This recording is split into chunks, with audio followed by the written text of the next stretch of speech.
Baik, teruskan dulu. Ya, Anda dalam mencari kerja, ingat, kalau Allah yang sampaikan pasti terjadi. Jangan dikira mudah.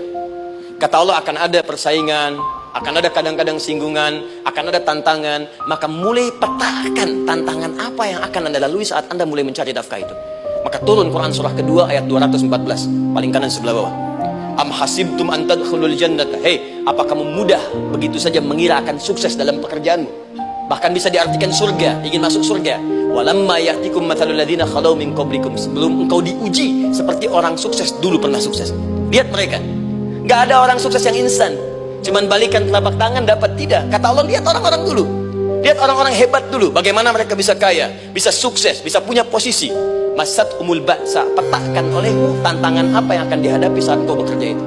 Satu, kata Allah, ba'sun, ada yang ringan. Ya, ba's. Ba'sa jama' dari kata ba'sun. Dua, dara, sudah menengah, jama' dari kata turun. Tiga, zilzal, ini yang paling tinggi puncaknya. Jadi kalau Anda sudah mendapatkan ini, yakinlah, berarti Anda akan mendapatkan posisi yang tinggi. Karena mustahil orang besar diuji dengan ujian yang kecil. Zilzal, ini bagian ketiga. Ba'sa, ba'sun, mulai. Kira-kira tantangan-tantangan ringan apa saja yang akan Anda hadapi? Ya, kalau saya contohkan misalnya dengan contoh yang lain singkat. Anda mau ke masjid, ingin konsisten, mulai hijrah, ingin dekat dengan Allah. Tiba-tiba yang tadinya nggak mau ke masjid, mulai ke masjid, diuji dengan hujan. Yang kecil, rintik-rintik, shower. Begitu hujan, orang Arab mengatakan kalau hujannya bisa lewat tanpa payung pun, orang Arab mengatakan la ba'sa. La ba'sa ini ringan. Orang kita sambungin labas. Dari bahasa Arab lewat. Nah, jadi kalau Anda mau berangkat nih, siap bekerja, siap hadapi tantangan. Baru mau lewat hujan kecil, berarti itu tantangan kecil kita lewati. Macet, petakan, cari jalan yang kemudian sempurna, jalan yang kosong, buka Google-nya, buka Waze-nya, buka map-nya, cari. Jadi kalau pada yang kecil aja belum kita lewati, bagaimana mendapatkan yang besar? Anda mau ke masjid, dikasih hujan kecil, mau berangkat gak jadi. Papa, kenapa gak jadi?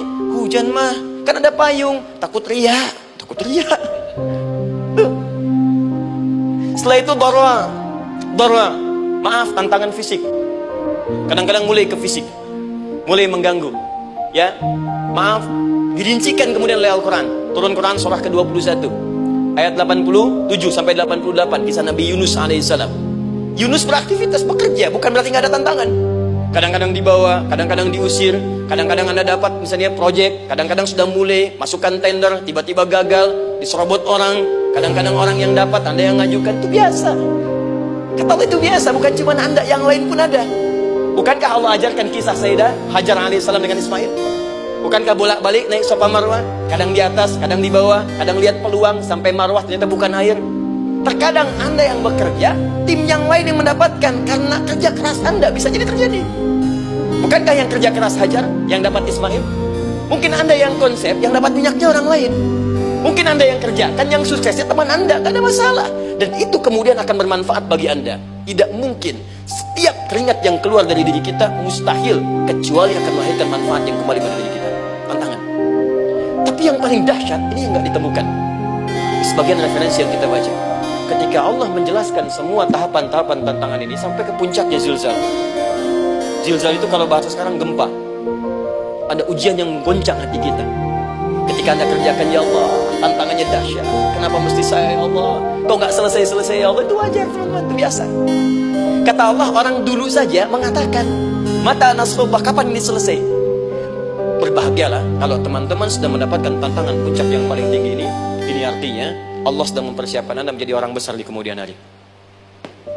Dan cara mengatasinya diturunkan Quran surah ketiga ayat 142, paling kiri sebelah atas. Perhatikan dahsyatnya. Yang pertama diterangkan tantangannya, yang kedua dijelaskan cara mengatasinya. Saya mau berhenti sampai di titik ini, nanti saya terangkan cara berinteraksi dengan Al-Quran. Ya, perhatikan baik-baik. Kata Allah, jika kelak engkau sudah bisa memetakan tantangan ini, maka siapkan solusi untuk mengatasinya. Ayatnya dibuka dengan kalimat yang sama persis. Saya pernah sampaikan teori ini di dua perusahaan besar di Indonesia. Yang pertama, ada suatu perusahaan, karena ini direkam saya nggak sebutkan perusahaannya, perusahaan otomotif besar, sedang turun gratis, kemudian juga ada inflasi yang tinggi. Terus saya terangkan teori Quran. Dia praktekkan berhasil, Pak. Padahal saat itu saya presentasi di depan non-muslim. Non-muslim. Selesai se-Indonesia dikumpulkan, saya bedah tentang ini. Dan mereka berhasil. Sampai sekarang naik lagi. Yang kedua sama, ini direkturnya juga non-muslim. Tapi gak apa-apa, kita diskusi. Dan mau mendengar teori ini. Dan praktekkan, naik. Ya, dulu di satu perusahaan minyak juga. Sedang turun, karyawan semua dikumpulkan. Lalu kita bahas tentang ini, kita terangkan. Yang ini yang paling menarik dari Al-Quran. Kalimatnya sama persis, Quran surah ketiga ayat 142. Am hasibtum an tadkhulul jannata. Apa Anda duga akan begitu mudah mendapatkan kesuksesan dalam hidup? Tolong fokus baik-baik. Jangan selalu mengartikan jannah dengan surga. Karena asal kata jannah itu artinya kesuksesan, kebahagiaan yang belum tampak. Surga, kenapa disebut dengan jannah? Karena itu